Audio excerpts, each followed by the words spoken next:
Hi friends, welcome to heavy lifestyles. Friends, ಭಾಳ ದಿನಗಳ ನಂತರ ನಾನು ವ್ಲಾಗ್ನ ಅಪ್ಲೋಡ್ ಮಾಡ್ತಾ ಇದ್ದೀನಿ. ಏನಕ್ಕೆ ಅಂತ ಅಂದರೆ ರಜಾ ಇತ್ತಲ್ಲ, ಅದರಿಂದ ನಾನು ವ್ಲಾಗ್ನ ಮಾಡೋಕ್ಕಾಗಲಿಲ್ಲ, ವಿಡಿಯೋಸ್ನ ಮಾಡ್ಕೊಳಕ್ಕಾಗಲಿಲ್ಲ. ಅದರಿಂದ ನಾನು ವ್ಲಾಗ್ನ ಹಾಕ್ತಾಯಿರಲಿಲ್ಲ. ಇದು ನನ್ನ ತಂಗಿ ಪಾವಗಡದಿಂದ ಬಂದಿದ್ಲು. ಅವಳು ಕರೆಂಟ್ ಆಪ್ರೇಷನ್ ಮಾಡಿಸ್ಕೋಬೇಕು ಅಂತ ಅಂದ್ಬಿಟ್ಟು ಸಮ್ಮರ್ ಹಾಲಿಡೇಸಲ್ಲಿ ಬಂದಿದ್ಲು. ಅದರಿಂದ ನಾನು ಅದೊಂದು ವ್ಲಾಗು ಇನ್ಫಾರ್ಮೇಟಿವ್ ಅಂತ ಅನಿಸ್ತು. ಅದಕ್ಕೆ ನಿಮ್ಮ ಜೊತೆ ಶೇರ್ ಮಾಡ್ಕೊಳ್ಳೋಣ, ಯಾವ ಥರ ಇರುತ್ತೆ ಕರೆಂಟ್ ಆಪ್ರೇಷನ್ನು, ಅದು ಪ್ರೊಸೀಜರ್ ಏನಿರುತ್ತೆ ಅಂತ ಅಂದ್ಬಿಟ್ಟು ನಿಮ್ಮ ಜೊತೆ ಶೇರ್ ಮಾಡ್ಕೊತಾ ಇದ್ದೀನಿ. ಆ್ಯಕ್ಚುಲಿ ಇದನ್ನು ಗೌರ್ಮೆಂಟ್ ಹಾಸ್ಪಿಟಲಲ್ಲಿ ಮಾಡಿಸ್ತಾ ಇರೋದು.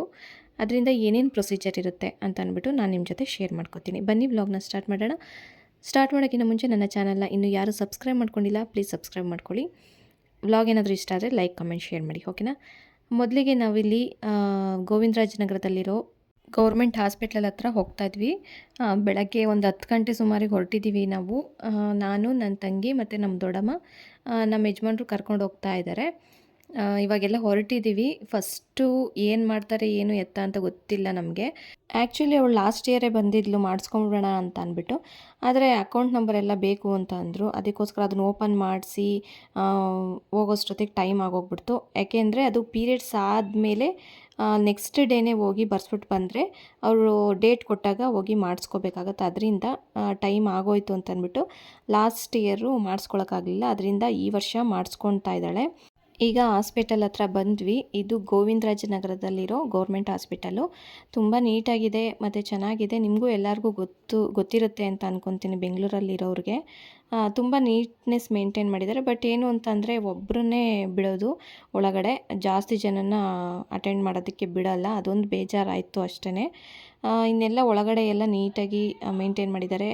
ಆಲ್ಮೋಸ್ಟ್ ಎಲ್ಲ ಪ್ರೆಗ್ನೆಂಟ್ ಲೇಡೀಸ್ ಎಲ್ಲ ಇಲ್ಲಿಗೆ ಬರ್ತಾರೆ. ಪ್ರೆಗ್ನೆಂಟ್ ವುಮೆನ್ಸ್ ಏನು ಅಂತಂದರೆ ಪ್ರೈವೇಟಲ್ಲಿ ತೋರಿಸ್ಕೊಂಡು ಗೌರ್ಮೆಂಟ್ ಹಾಸ್ಪಿಟಲ್ಗೆ ಡೆಲಿವರಿಗೆ ಅಂತ ಬರ್ತಾರೆ. ಅದರಿಂದ ಇಲ್ಲೂ ಆಲ್ಮೋಸ್ಟ್ ಎಲ್ಲ ಪ್ರೆಗ್ನೆಂಟ್ ಲೇಡೀಸ್ ಇದ್ದರು. ಈಗ ನನ್ನ ತಂಗಿಗೆ ಬ್ಲಡ್ ಚೆಕಪ್ ಮಾಡಿಸ್ಕೊಂಡು ಬನ್ನಿ ಅಂತ ಅಂದ್ಬಿಟ್ಟು ಬರ್ಕೊಟ್ಟಿದ್ದಾರೆ. ಅದರಿಂದ ಅವಳು ಬ್ಲಡ್ ಚೆಕಪ್ಗೆ ಅಂತ ಹೋಗಿದ್ದಾಳೆ. ನಾನು ಹೋಗಿ ವಿಡಿಯೋ ಮಾಡ್ಕೊಂಬರೋಣ ಅಂತ ಅಂದ್ಕೊಂಡು ಹೊರಟೆ. ಅವರು ಒಬ್ಬರನ್ನೇ ಬಿಡೋದು ಅಂತ ಅಂದರು. ಅದಕ್ಕೋಸ್ಕರ ನಾನು ಇಲ್ಲಿ ಹೊರಗಡೆನೇ ವೆಯ್ಟ್ ಮಾಡ್ತಾ ಇದ್ದೀನಿ. ಈಗ ನೆಕ್ಸ್ಟು ಬ್ಲಡ್ ಕೊಟ್ಬಿಟ್ಟು ನಾವು ವಾಪಸ್ಸು ಮನೆ ಕಡೆ ಹೋದ್ವಿ. ಏಕೆಂದರೆ 2 ಗಂಟೆಗೆ ಕೊಡೋದು ಅಂತ ಅಂದರು. ಅದರಿಂದ ಅಷ್ಟರವರೆಗೂ ವೆಯ್ಟ್ ಮಾಡೋದಕ್ಕಾಗಲ್ಲ ಅಂತ ಅಂದ್ಬಿಟ್ಟು ನಾವು ಮನೆಯ ಕಡೆ ಹೊರಟ್ವಿ. ಹೋಗ್ಬಿಟ್ಟು ಬರೋಣ ಅಂತ ಅಂದ್ಬಿಟ್ಟು ಈಗ ನಾವು ಹೋಗ್ತಾ ಇರೋದು ನಮ್ಮ ಅಕ್ಕನ ಮನೆಗೆ, ಯೂನಿವರ್ಸಿಟಿ ಕ್ವಾರ್ಟರ್ಸ್ಗೆ ನಾವು ಹೋಗ್ತಾ ಇದ್ದೀವಿ. ಅಲ್ಲಿಗೆ ಹೋಗಿ ವಾಪಸ್ ಬರ್ತೀವಿ. ಫ್ರೆಂಡ್ಸ್, ಇವಾಗ ಬ್ಲಡ್ ಕೊಟ್ಬಿಟ್ಟು ಮನೆಗೆ ಬಂದ್ವಿ. ಮನೆಗೆ ಬಂದು ಕೂತ್ಕೊಂಡಿದ್ದೀವಿ. ಬ್ಲಡ್ ರಿಪೋರ್ಟ್ ಬರೋದು 2 ಗಂಟೆಗಂತೆ. ಆವಾಗ ಮತ್ತೆ ಹೋಗಿ ಈಸ್ಕೊಂಬರ್ಬೇಕು ರಿಪೋರ್ಟು. ಆವಾಗ ಡೇಟ್ ಹಾಕ್ಕೊಡ್ತಾರಂತೆ ಯಾವತ್ತು ಮಾಡಿಸೋದು ಅಂತ ಅಂದ್ಬಿಟ್ಟು. ಅದಕ್ಕೆ ಇವಾಗ ಮನೆಗೆ ಬಂದಿದ್ದೀವಿ. ಸ್ವಲ್ಪ ರೆಸ್ಟ್ ಮಾಡ್ಕೊಂಡು ಊಟ ಮಾಡಿಕೊಂಡು ಮತ್ತೆ ವ್ಲಾಗ್ನ ಕಂಟಿನ್ಯೂ ಮಾಡ್ತೀನಿ ಫ್ರೆಂಡ್ಸ್. ಓಕೆನಾ, ವಾಚ್ ಮಾಡ್ತಾಯಿರಿ ಫ್ರೆಂಡ್ಸ್. ಇವಾಗ ಹೊರಟಿದ್ದೀವಿ ರಿಪೋರ್ಟ್ ಇಸ್ಕೊಂಬರೋಕ್ಕೆ. ರಿಪೋರ್ಟ್ ಇಸ್ಕೊಂಡು ಮತ್ತೆ ವಾಪಸ್ ಬರಬೇಕು. ಸಿಕ್ಕಾಪಟ್ಟೆ ಸುಸ್ತಾಗಿ ಹೋಗ್ತಾಯಿದೆ ಫ್ರೆಂಡ್ಸ್, ಯಾಕಂದರೆ ಬಿಸಿಲು ತುಂಬ ಇದೆಯಲ್ಲ ಅದಕ್ಕೆ. ಓಕೆ ಫ್ರೆಂಡ್ಸ್, ನಾನು ಇವಾಗ ರಿಪೋರ್ಟ್ ಇಸ್ಕೊಂಡು ಬರ್ತೀವಿ. ಆಮೇಲೆ ವ್ಲಾಗ್ನ ಕಂಟಿನ್ಯೂ ಮಾಡ್ತೀನಿ. ಈಗ ಹಾಸ್ಪಿಟಲ್ ಹತ್ರ ಬಂದ್ವಿ ಬ್ಲಡ್ ರಿಪೋರ್ಟ್ ಇಸ್ಕೊಳ್ಳೋದಕ್ಕೆ ಅಂತ ಅಂದ್ಬಿಟ್ಟು ಫಸ್ಟ್ ಫ್ಲೋರ್ಗೆ ಹೋಗ್ತಾ ಇದ್ದೀವಿ. ಫಸ್ಟ್ ಫ್ಲೋರ್ನಲ್ಲಿ ಬ್ಲಡ್ ಚೆಕಪ್ನ ಮಾಡ್ತಾರೆ. ಅದರಿಂದ ಇವಾಗ ಹೊರಟಿದ್ವಿ. ಈಗ ರಿಪೋರ್ಟ್ ಇಸ್ಕೊಂಡು ಅವ್ರು ಯಾವಾಗ ಹೇಳ್ತಾರೆ ಆವತ್ತು ಡೇಟ್ ಹಾಕಿಸ್ಕೊಂಡು ಬರಬೇಕಾಗತ್ತೆ. ಅದರಿಂದ ಈಗ ರಿಪೋರ್ಟ್ ಇಸ್ಕೊಂಡು ಕೆಳಗಡೆ ಹೋಗಬೇಕು. ಅಲ್ಲಿ ಒಬ್ಬರು ಇನ್ಚಾರ್ಜ್ ಕೂತಿರ್ತಾರಲ್ಲ, ಅವರು ನಮಗೆ ಡೇಟನ್ನು ಕೊಡ್ತಾರೆ. ಅದರಿಂದ ಇವಾಗ ಕೆಳಗಡೆ ಹೋಗ್ತಾ ಇದ್ದೀವಿ. ಈಗ ರಿಪೋರ್ಟ್ ಇಸ್ಕೊಂಡಿದ್ದಾಯಿತು. ಇವಾಗ ಕೆಳಗಡೆ ಹೋಗ್ತಾ ಇದ್ದೀವಿ. ಕೆಳಗಡೆ ಎಂಟ್ರೆನ್ಸಲ್ಲಿ ಅಲ್ಲಿ ಇನ್ಚಾರ್ಜ್ ಕೂತಿರ್ತಾರೆ. ಅವರು ಒಂದು ಸತಿ ನೋಡಿ ಆಮೇಲೆ ಡಾಕ್ಟರು ಚೆಕ್ ಮಾಡ್ತಾರೆ. ಅವರು ಡೇಟ್ನ ಹಾಕ್ಕೊಡ್ತಾರೆ. 2 ಡೇಸ್ ಆದಮೇಲೆ ಡೇಟ್ನ ಹಾಕ್ತಾರೆ. ಪೀರಿಯಡ್ಸ್ ಆಗಿ ಒಂದು 3 ಡೇಸ್ ನೆಕ್ಸ್ಟ್ ಡೇನೇ ಹೋಗಬೇಕು. ಪೀರಿಯಡ್ಸ್ ಆಗಿ ನೆಕ್ಸ್ಟ್ ಡೇನೇ ಹೋದರೆ 2 ಡೇಸ್ ಆಫ್ಟರು ಬರೋಕ್ಕೆ ಹೇಳ್ತಾರೆ ಆಪ್ರೇಷನ್ಗೆ. ಮತ್ತು ಅದಾದ ನಂತರ ಇಲ್ಲಿ ಹೊರಗಡೆ ಬಿ ಪಿ ಚೆಕ್ ಮಾಡೋದು ಮತ್ತು ವೆಯ್ಟ್ ಚೆಕ್ ಮಾಡೋದು, ಇದು ಮಾಮೂಲಿ ಜನರಲ್ ಚೆಕಪ್ನ ಇಲ್ಲಿ ಮಾಡ್ತಾಯಿದ್ದಾರೆ. ವಿಡಿಯೋನೇ ಮಾಡ್ಕೊಳ್ಳೋದಕ್ಕೆ ಬಿಡ್ತಾ ಇದ್ದಿಲ್ಲ ಫ್ರೆಂಡ್ಸ್. ಅದರಿಂದ ಅವ್ರಿಗೆ ಗೊತ್ತಾಗ್ದಂಗೆ ನಾನು ವಿಡಿಯೋನ ಮಾಡ್ಕೊತಾ ಇದ್ದೀನಿ. ಇವಾಗ ಬಿ ಪಿ ಎಲ್ಲ ನಾರ್ಮಲಾಗೇ ಇತ್ತು. ಅದರಿಂದ ನಾವು ಹೋಗಿದ್ದು ಏಪ್ರಿಲ್ 30ಗೇನೋ ಹೋದ್ವಿ. ಅವರು ಮೇ 2ಗೇನೋ ಅವರು ಇದನ್ನ ಕೊಟ್ಟರು. ಅದಾದಮೇಲೆ ಮಾತ್ರೆಗಳನ್ನ ಕೊಟ್ಟಿದ್ದರು ಅವರು. 2 ಡೇಸ್ಗೆ ಮಾತ್ರೆಗಳನ್ನ ಕೊಟ್ಟಿದ್ದರು. ಬೆಳಗ್ಗೆ ಮತ್ತು ರಾತ್ರಿ ತೊಗೊಳ್ಬೇಕು ಇದನ್ನು ಅಂತಂದ್ಬಿಟ್ಟು. ಈ ಥರ ಇತ್ತು. ಇದೇನು ಮಾತ್ರೆ ಅಂತಲೂ ಗೊತ್ತಿಲ್ಲ. ಅದ್ರ ಮೇಲೆ ರ್ಯಾಪರಲ್ಲೂ ಏನೂ ಇರಲಿಲ್ಲ. ಅದರಿಂದ ನಾನು ತೋರ್ಸೋಕ್ಕೆ ಹೋಗಲಿಲ್ಲ.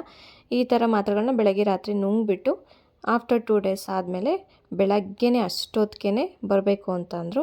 ಸರಿ ಅಂತ ನಾವು ಇವಾಗ 2 ಡೇಸ್ ಆದಮೇಲೆ 8 ಗಂಟೆಗೆ ನಾವು ಮನೆ ಬಿಟ್ವಿ. ಮನೆ ಬಿಟ್ಬಿಟ್ಟು ಇವಾಗ ಹಾಸ್ಪಿಟಲ್ ಹತ್ರ ಹೋಗ್ತಾ ಇದ್ದೀವಿ. ನೋಡಬೇಕು ಏನೇನು ಮಾಡ್ತಾರೆ ಏನು ಎತ್ತ ಅಂತ ಏನೂ ಗೊತ್ತಿರಲಿಲ್ಲ ನಮಗೆ. ಅದರಿಂದ ಇವಾಗ ಹೋಗ್ತಾ ಇದ್ವಿ. ಖಾಲಿ ಹೊಟ್ಟೆಲೇ ಬನ್ನಿ ಅಂತ ಹೇಳಿದರು. ಏನು ನೀರು ಸಹಿತ ಕುಡಿಬಾರ್ದು, ಕಾಫಿ ಟೀ ಅಥವಾ ತಿಂಡಿ ಏನೂ ತಿನ್ನಬಾರ್ದು, ಖಾಲಿ ಹೊಟ್ಟೆಲೇ ಬರಬೇಕು ಅಂತ ಹೇಳಿದರು. ಅದರಿಂದ ನಾವು ಇವಾಗ ಹೊರಟಿದ್ದೀವಿ. ನನ್ನ ತಂಗಿಗಂತೂ ಫುಲ್ಲು ಭಯ, ಏನು ಮಾಡ್ತಾರೋ ಹೇಗೆ ಮಾಡ್ತಾರೋ ಅಂತ ಅಂದ್ಬಿಟ್ಟು. ನಾನು ಧೈರ್ಯ ಹೇಳ್ಕೊಂಡು ಹೊರಟಿದ್ದೆ. ಬಟ್ ನಾನಿನ್ನೂ ಕರೆಂಟ್ ಆಪ್ರೇಷನ್ನು ಮಾಡಿಸ್ಕೊಂಡಿಲ್ಲ. ನನಗೇನು ಗೊತ್ತಿರೋಳಂಗೆ ನಾನು ಅವಳಿಗೆ ಧೈರ್ಯನ ಹೇಳ್ಕೊಂಡು ಹೋಗ್ತಾ ಇದ್ದೆ. ಯಾಕೆ ಅಂತಂದರೆ ನನಗೂ ಭಯ, ಹೆಂಗೆ ಮಾಡ್ತಾರೋ ಏನೋ ಅಂತ ಅಂದ್ಬಿಟ್ಟು. ಆದರೆ ಫಸ್ಟು ಇವ್ಳದ್ದು ನೋಡಿಬಿಟ್ಟು ಆಮೇಲೆ ನಾನು ಮಾಡಿಸ್ಕೊಳ್ಳೋಣ ಅಂತ ಅಂದ್ಬಿಟ್ಟು ಮೊದಲು ಇವಳನ್ನ ಕರ್ಕೊಂಡು ಹೋಗ್ತಾ ಇದ್ದೀವಿ ಇವಾಗ. ಯಾಕಂದರೆ ಇವಳು ಪಾವಗಡದಲ್ಲಿರೋದು, ಬರೋದಕ್ಕಾಗಲ್ಲ. ಇವಾಗ ಸಮ್ಮರ್ ಹಾಲಿಡೇಸ್ ಆಗಿರೋದ್ರಿಂದ ಮಕ್ಕಳು ನೋಡ್ಕೋಬೋದು ಅಂತ ಅಂದ್ಬಿಟ್ಟು ರಜದಲ್ಲೇ ಮಾಡಿಸ್ಕೊತಾ ಇದ್ದಾಳೆ. ನಾನು ಇಲ್ಲೇ ಇರ್ತೀನಿ ಬೆಂಗಳೂರಲ್ಲಿ, ಯಾವಾಗ ಬೇಕಾದ್ರೆ ಅವಾಗ ಮಾಡಿಸ್ಕೋಬೋದು ಅಂತ ಅಂದ್ಬಿಟ್ಟು. ಅಷ್ಟೇ, ಇನ್ನೇನಿಲ್ಲ. ನೆಕ್ಸ್ಟು ಇವಾಗ ನೋಡಿ ಹೊರಟಿದ್ದೀವಿ. ಅವಳು ಫುಲ್ಲು ಟೆನ್ಷನ್ ಆಗಿದ್ದಾಳೆ. ನಾವೊಂದು ಧೈರ್ಯ ಹೇಳ್ಕೊಂಡು ಹೋಗ್ತಾ ಇದ್ದೀನಿ. ಈಗ ಹಾಸ್ಪಿಟ್ಲ್ ಹತ್ರ ಬಂದ್ವಿ ಫ್ರೆಂಡ್ಸ್. ಬಂದಾದಮೇಲೆ ನೆಕ್ಸ್ಟು ಒಳಗಡೆ ಹೋದ್ವಿ. 3rd ಫ್ಲೋರ್ನಲ್ಲಿ ಕರೆಂಟ್ ಆಪ್ರೇಷನ್ ಮಾಡೋದು. ಅದರಿಂದ ನಾವು 3rd ಫ್ಲೋರ್ಗೆ ಇವಾಗ ಬಂದಿದ್ದೀವಿ. ಬಂದು ಇಲ್ಲಿ ಇವಾಗ ಕೂತ್ಕೊಂಡಿದ್ದೀವಿ. ಮೊದಲಿಗೆ ಜ್ಯುವೆಲರಿ ಏನಾದರೂ ಹಾಕ್ಕೊಂಡಿದ್ರೆ ಅದನ್ನೆಲ್ಲ ರಿಮೂವ್ ಮಾಡೋದಕ್ಕೆ ಹೇಳ್ತಾರೆ. ಆಮೇಲೆ ನೈಟಿ ಹಾಕ್ಕೊಳ್ಳೋದಕ್ಕೆ ಹೇಳ್ತಾರೆ. ಇವಾಗ ಅವಳು ಟೆನ್ಷನ್ ಮಾಡಿಕೊಂಡು ಕೂತ್ಕೊಂಡಿದ್ದಾಳೆ. ಬೆಳಗ್ಗೆ 8 ಗಂಟೆಗೆ ಒಳಗಡೆ ಕರ್ಕೊಂಡು ಹೋದರು ಫ್ರೆಂಡ್ಸ್. 8 ಗಂಟೆಗೆ ಕರ್ಕೊಂಡೋಗಿ ಸಂಜೆ 5 ಗಂಟೆಗೆ ಕರ್ಕೊಂಡು ಬಂದರು ಹೊರಗಡೆಗೆ. ನಾವು ಅಲ್ಲಿವರೆಗೂ ಕೂತ್ಕೊಂಡಿದ್ವಿ.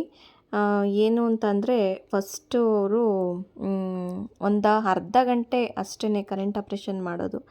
ಕರೆಂಟ್ ಆಪ್ರೇಷನ್ ಆದಮೇಲೆ ಅವರು ಟೆಸ್ಟ್ ಮಾಡಬೇಕು, ಏನು ಆಗೋದಿಲ್ವಾ ಅಂತ ಅಂದ್ಬಿಟ್ಟು. ಫಸ್ಟು ನೀರು ಕೊಟ್ಟು ನೋಡ್ತಾರೆ, ಆಮೇಲೆ ಜ್ಯೂಸನ್ನ ಕೊಡ್ತಾರೆ. ಅಷ್ಟು ಬಿಟ್ಕೊಂಡ್ರೆ ಇನ್ನೇನು ಕೊಡೋದಿಲ್ಲ. ಇವಾಗ ಹೊರಡಕ್ಕೆ ರೆಡಿಯಾಗಿದ್ದಾಳೆ. ಇವಾಗ ಹೋದ್ಲವಳು. ನಾನಿಲ್ಲಿ ಕೂತ್ಕೊಂಡಿದ್ದೀನಿ ವೆಯ್ಟ್ ಮಾಡ್ತಾ. ಮತ್ತು ಸಂಜೆ 5 ಗಂಟೆಗೆ ಕಳಿಸಿದ್ರು. ಬೆಳಗ್ಗೆ 8 ಗಂಟೆಗೆ ಒಳಗಡೆ ಹೋಗಿದ್ದಕ್ಕೆ ನಮಗೆ ನೋಡೋದಕ್ಕೂ ಬಿಡಲಿಲ್ಲ. ಆಮೇಲೆ 5 ಗಂಟೆಗೆ ಕಳಿಸಿದ್ರು. ಕಳಿಸಾದ್ಮೇಲೆ ಅವಳು ಇವಾಗ ಆರಾಮಾಗಿದ್ದಾಳೆ. ಏನು ಅಂತಂದರೆ ಒಂದು 5 ನಿಮಿಷ ತುಂಬಾ ಪೇಯ್ನ್ ಆಗುತ್ತಂತೆ, ಅಷ್ಟೇ, ಇನ್ನೇನಿಲ್ಲ. 5 ನಿಮಿಷ ಆದಮೇಲೆ ಮಾಮೂಲಿ ನಾವು ಸಂಜೆ ನೋಡೋಷ್ಟೊತ್ತಿಗೆ ಅವಳು ಆರಾಮಾಗಿ ನಡ್ಕೊಂಡು ಓಡಾಡ್ತಾ ಇದ್ಲು. ಅದರಿಂದ ಕರೆಂಟ್ ಆಪ್ರೇಷನ್ ಅಂತಂದರೆ ಯಾರೂ ಭಯಪಟ್ಕೊಳ್ಳೋದು ಅಗತ್ಯ ಇಲ್ಲ. ಒಂದು 5 ನಿಮಿಷ ಪೇಯ್ನ್ ಆಗುತ್ತೆ, ಆದರೆ ಸಹಿಸ್ಕೋಬೇಕು ಅಷ್ಟೇ. ಇಷ್ಟ ಫ್ರೆಂಡ್ಸ್ ಕರೆಂಟ್ ಆಪ್ರೇಷನ್ ಬಗ್ಗೆ. ಆಪ್ರೇಷನ್ ಆಗಿ ಒಂದು ವಾರ ಆದಮೇಲೆ ಸ್ಟಿಚ್ಚನ್ನ ಬಿಚ್ಚಿಸ್ಕೊಳ್ಳೋದಕ್ಕೆ ಅಂತ ಅಂದ್ಬಿಟ್ಟು ಬರಬೇಕು ಅಷ್ಟೇ. ಮಾಮೂಲಿ ಆರಾಮಾಗಿರ್ಬೋದು. ಯಾರ್ಯಾರು ಕರೆಂಟ್ ಆಪ್ರೇಷನ್ ಅಂತಂದರೆ ಭಯಪಟ್ಕೊಳ್ಳೋ ಅಗತ್ಯ ಏನಿಲ್ಲ, ಆರಾಮಾಗಿ ಮಾಡಿಸ್ಕೊಂಬರ್ಬೋದು. ಈ ವ್ಲಾಗ್ ನಿಮಗೆ ಇಷ್ಟ ಆಗಿತ್ತು ಅಂತ ಅನಿಸಿದ್ರೆ ಪ್ಲೀಸ್ ಲೈಕ್, ಕಮೆಂಟ್, ಶೇರ್ ಮಾಡಿ. ಹಾಗೆ ನನ್ನ ಚಾನಲ್ನ ಸಬ್ಸ್ಕ್ರೈಬ್ ಮಾಡ್ಕೊಳ್ಳಿ. Thank you for watching.